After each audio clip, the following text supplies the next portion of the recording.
Hello, it's Dr. Rhonda Johnson. Today is Wednesday, January 31st, 2024, and today I'm talking about 5 bold predictions for long COVID in 2024. And this comes directly from Medscape, which is a medical news company that publishes articles online. This particular article was published January 25th, 2024, and it caught my attention because it predicted 5 things that could happen based upon promising research studies that are underway. Now, I don't have any affiliation with Medscape, its owners, its writers, and I'll include the link. So their first prediction is that researchers will gain a better understanding of each long COVID phenotype. And if you're not sure what each long COVID phenotype refers to, well, listen to my video from yesterday, Tuesday, January 30th. You'll have a better understanding. Now, the second prediction is that monoclonal antibodies may be a game changer for people with long COVID. So there are large-scale clinical research studies underway using targeted monoclonal antibodies, and perhaps this research will show that monoclonal antibodies have a role in the treatment of long COVID. That would be exciting. Their third prediction is that Paxlovid treatment could prove effective for long COVID.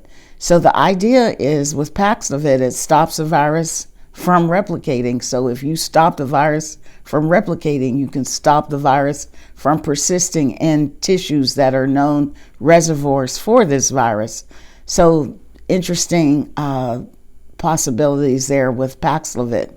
Their fourth prediction is that anti-inflammatories like metformin could be useful.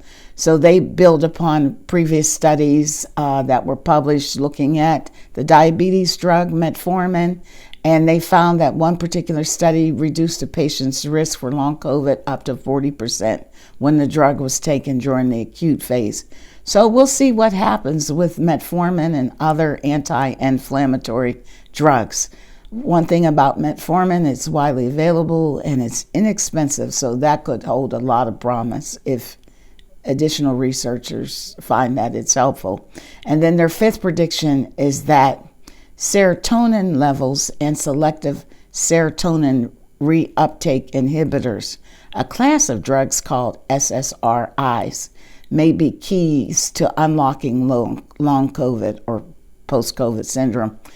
So again, this has to do with research that has found that COVID infection can cause a reduction in serotonin levels because they interfere with the body's ability to absorb tryptophan, which is an amino acid that's a precursor to serotonin. So again, all of this is research that is currently underway, and I don't know if these 5 bold predictions will come true or not. But one thing I do say that it's important to continue funding research on COVID infection and post-COVID syndrome or long COVID. You know, it is hard to avoid getting COVID.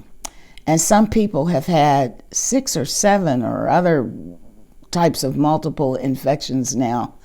So with COVID here to stay, it seems safe to assume long COVID's here to stay, and we're going to need different types of treatment for long COVID. So that's my message. I'll include the link to the Medscape article. It may have a paywall, I'm not sure, but I'll include the reference. Take care, folks. Be safe, and I'll see you next month in February. Take care.